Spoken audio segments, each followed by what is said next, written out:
It came from Candi's lab.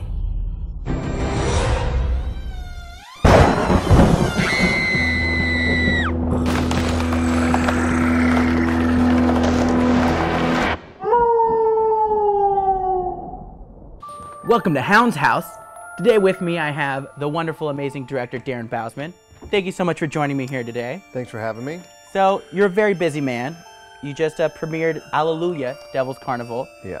And you're working on a new film. Yeah, a film called Abattoir, which is based on a comic book I created a few years back. We're in post on it right now. In fact, I'm leaving here to go straight to the mix stage. But that one's cool. It's my take on a haunted house. All right, so it started out as a comic book? Did you draw it? Did you write it? No, I wrote the treatments for it. I think there was 6 issues in total, so came up with the concept, and we realized it was way too big to tell as a movie. So we told basically the backstory in comic book form. It was put out by Radical Studios. And it's this kind of weird film noir horror film. It's basically about a guy who goes around and collects rooms of death. So if someone kills themselves in a bathroom, he goes and buys the bathroom and rips it out of the house. If there's a home invasion and someone is killed in their living room, he buys the house and rips the living room out. And it's about a reporter who's found this urban legend and is tracing back all these missing rooms to a town where they're building a house of these rooms. That is so cool. What a great idea. Yeah, I'm pretty happy with it. It's cool. So it was too big to make into a movie, so you made it in a comic book. What was it like working and creating a comic book as opposed to films? I mean, it's hard because the ideas that I have in my head have to be actually drawn out, and it's harder. I think it's more time consuming to actually draw and get that completely right. Then it's very easy for me to grab a camera and be like, no, it's right here, versus, you know, people that I'm communicating with through text messages and emails to be like, no, I want it to look like this. It was a long process. The comic book came out, I think, 2007, 8, 9. We sold it in 2007. It came out in 2008 and 9. And the movie's taken us 4 years to get made. And we just finished the movie and now in post on it. Oh, so you just can't wait to get rid of it. That's a long time, 4 years to work on a movie. I don't think people realize that about making films. It's not easy, and it's even with the quasi-success I've had, it still takes me years to get anything made. And that's why I have at any given time 20 projects I'm working on in hopes that one slip through and actually get made. Well, you know, idle fingers. Yeah, exactly. So, all your films, starting with, you know, going from Saw to Alleluia, Devil's Carnival into this next one, they get progressively more stylized and this really, I think, really cool imagery and set design. Does Abattoir keep into that flow? Is it gonna be really? It is. I mean, part of it's I just get fucking angry. I don't know if I can. Hopefully, I can say. You're fine. Okay. I just get fed up of this. I guess seeing the same thing over and over again, and so I try to take progressively more. I guess more and more risk artistically with every film I do. The problem with that in my career is it's been the more weird I get, the more unmainstream it becomes, which means I'm not. I mean, Saw is a very mainstream film. I mean, regardless, even if it was an independent thing, they were mainstream. And then I make a movie with Paris Hilton and Sarah Brightman, and then I just keep getting progressively weirder. Paul Sorvino was God. I mean, that's pretty weird. So yeah, I think that for me, I like to challenge myself, and I want to do things that I want to see. And so, you know, growing up, I loved, you know, Jim Jarmusch or David Lynch, and you look at their movies and you're like, what the fuck? And so I always try to have my films have a what the fuck factor. So when you look at a cast and you see just the weird cast members, Tech Nine singing a song with Paul Sorvino, you're like, what the fuck is that? And you're like, that's the kind of movies I want to make. So Abattoir, yeah, it's weird in a way that I wrote it as kind of an homage to film noir films like Humphrey Bogart, Lauren Bacall, but it's horror. And so they're talking in this hyper stylized, give me the scoop, say, but it's all horror and ghosts and things like that. So it is extremely stylized, but it's probably my most mainstream film since the Saw franchise. And then I think that's a good way to go. When you're making art, you have to make it for yourself, first of all. And when you take those bold steps, and you know, we're gonna make a musical, we're gonna make a horror musical, we're gonna make this, you know, stylized noir film, you have to take the big steps. It's a bigger risk, but you get a bigger reward if it works, right? I think one of the great things that my films have given me or allowed me to have is this amazing kind of cult fandom, that they follow me with anything I do. And they're vocal and they're passionate. And when I made the Saw films, I think I never saw the fans. It happened so quickly and so fast that I went to the premiere, and that was really my only exposure to the Saw franchise, because when we were premiering Saw 2, Saw 3 was already greenlit, and we were starting on that.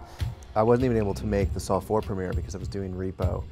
And, but when Repo came out, it was shelved. It was really, at the time they told me it was an unreleasable film. They said that you had made a movie without an audience in mind, and they were going to bury it. And this is long before VOD was a thing. Like, this was back in the day where, you know, if you got straight to video, like, you were dead. That was the kiss of death. And I begged and pleaded to let me take the movie on the road. And Lionsgate, reluctantly, but they agreed, and they gave me the print. So we went on the road and decided to four-wall the Repo the Genetic Opera, and it was the best decision as a career that I made. And I think at that moment I stopped a trajectory I was on, which was this, you know, making commercial horror films. And I started to make these really avant-garde, arty, pretentious things that I wanted to see. And I love it still, and I get in a lot of debates with people about if I could do it again, would I do the same thing? And I would. Because what was amazing for me to see is the fans. These fans would show up to a movie that was not released theatrically, dressed like the characters, tattooing their bodies, wearing these most elaborate costumes, and singing the song in front of the screen. And I never saw that type of fan interaction once when I did the Saw films. I mean, they were obviously popular, but to actually, as an artist, be able to show up to a theater and see your creation out in the audience. And I mean, I would say 2/3 of the audience came dressed up. And that was night after night after night, every single stop. So then I started to realize as a filmmaker, I need to be talking to the fans, not the critics, not everyone else. I need to be trying to figure out what they want to see and tailoring things to them. And so The Devil's Carnival was born off that, making a movie literally just for the fans and trying to tailor it to exactly what we saw they responded to with Repo. And I've kind of taken that idea through every film I've done since. So tell me about how you got your start in the film industry. I think everyone that I guess starts in Hollywood has their own unique story, and I think that, I don't know if I'd recommend to anyone to take advice off what I'm saying right now, because it's not the greatest, but I was fired from every single job that I had in Los Angeles in the first year and a half that I was here.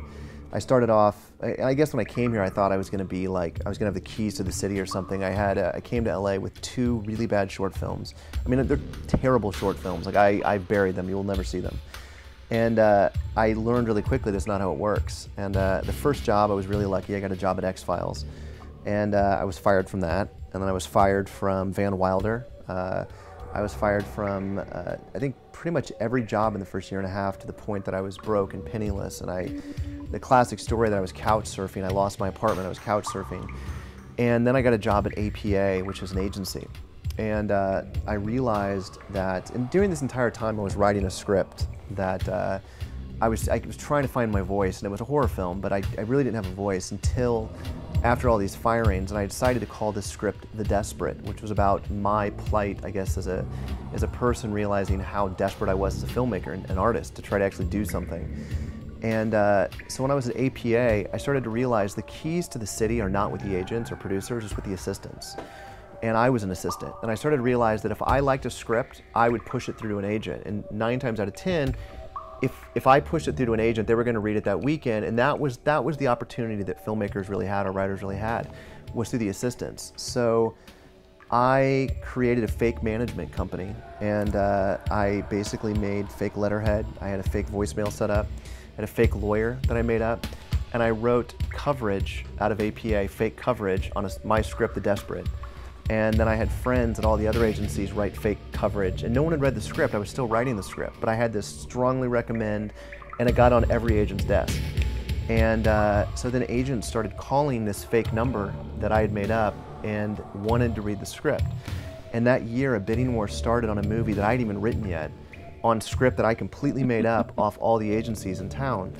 And I ended up selling that project at Twisted Pictures, which then became Saw 2. When I get the meeting with Twisted Pictures, my first real production meeting, or my first real meeting, was with Twisted Pictures and Lionsgate.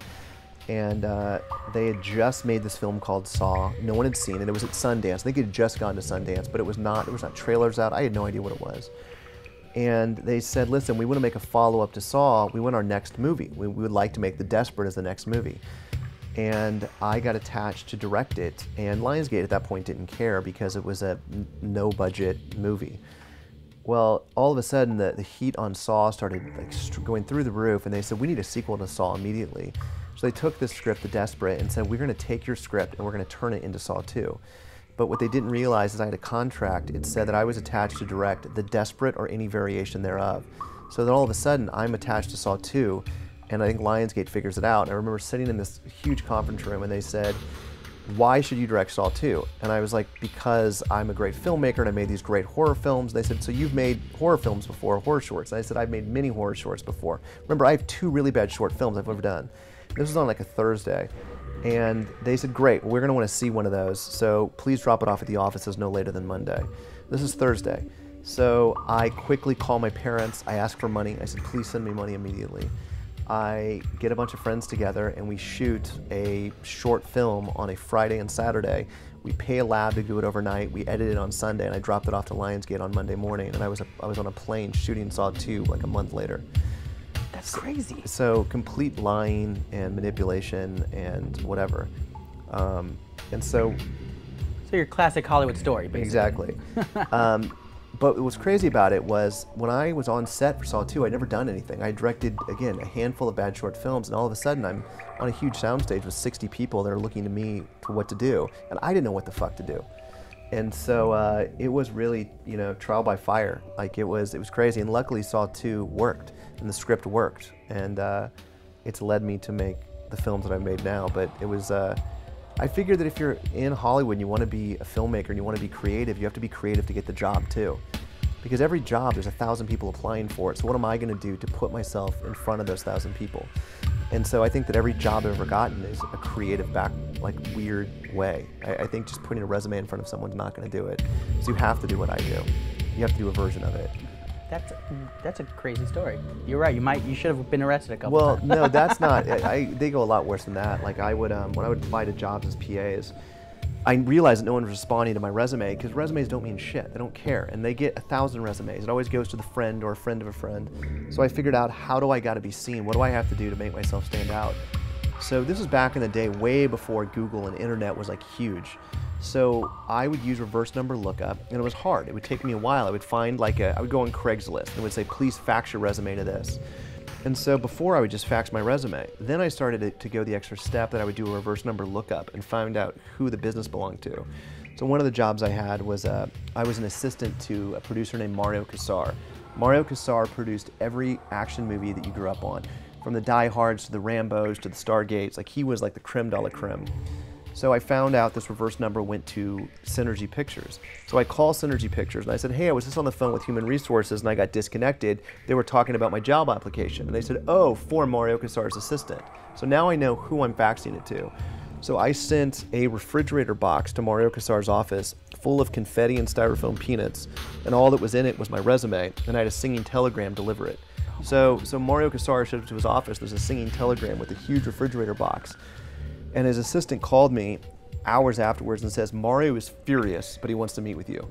And I got that job. And that led me to my next job, It's being creative. Yeah. After this goes out, you're going to get so many refrigerator boxes full of confetti. I will call the cops. But I think you just got to do things like that. I mean, you have to do shit. You have to show them that you have a creative bone in your body, and you have to be a little ingenious, I think, to work in this, or a little mad. Like, an artist in any capacity isn't an artist only when they're working. They're always an artist. They're always trying to be creative and trying to do it.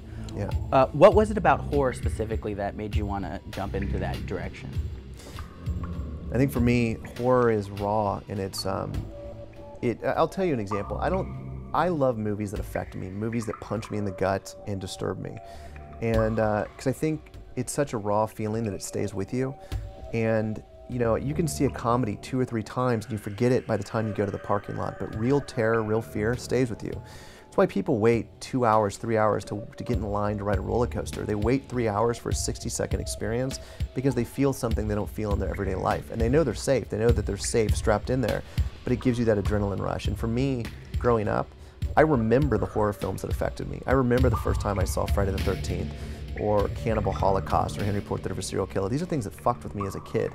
And I remember that, but I can't tell you where I was when I saw Weekend at Bernie's. I know I saw it as a kid, but I don't remember that. But I remember where I was the first time I saw Friday the 13th. And so I think good horror has a way to get under your skin and just become more memorable than a lot of other genres do. Sure. What scares you? it changes every couple of years. Like, I mean, I can give you a lame answers like spiders or snakes, but that none of that does. I think what scares me is irrelevance. Because we live in the age of the internet now, people's attention spans are so short, they're so quick. It used to be a hard thing to get a movie made. I mean, you had to go through crazy things, and it took years, like I said, to get something made. Now you have YouTube stars and Vine stars and these people that record a 15-second clip, and they're all of a sudden celebrities. And there's so many of these people, and there's so many filmmakers now. The oversaturation, if you look on Netflix, there is 1 million horror films out there. I give up. Like, I'll go through 2 pages and I'm like, my head hurts and I give up. But I exist in that same category. I put a movie out, it's on Netflix, maybe no one's gonna see it. They're gonna have to go through 50 other pages to find the movie that I've made. It used to be, you know, you make a film and it's one of 100 films out that year that was a genre film. Now there's 10,000 genre films out a year. So I think irrelevance, waking up and realizing that I'm just page 50 on Netflix, and I'm that guy who made Saw. I'll tell you a funny story. It's kind of embarrassing, but I've used the Do You Know Who I Am twice in my life. The first time I used it was at the Repo premiere when they wouldn't let me in. I went to my own premiere, and I got the after party was at capacity. I tried to get in the after party, and they said, "You can't come in here. We're at capacity." I'm like, "Do you know who I am?" And then they let me in the party. The second time I did it was when I forgot about Valentine's Day, and this is like 2 or 3 years ago. And I told my wife that we're gonna go to this restaurant. I totally forgot to make the reservation. So I called them and I said, "Oh, but it's the director of Saw 3, 2, 3, and 4. And she goes, "What decade is this again?" And then she clicked. And I was like, yeah, that's a humble pie right there. Oh. So I think for real, fear to me is it's isolation, it's being alone, and it's realizing it's irrelevance. So anyways, Darren, thank you so much for coming by. Of course. Oh, Candi! What the hell do you think you're... Get out of my chair! Get out of my chair! Oh, sorry. I'm sorry. Sorry. I'm hanging from a tree! See you later, Darren.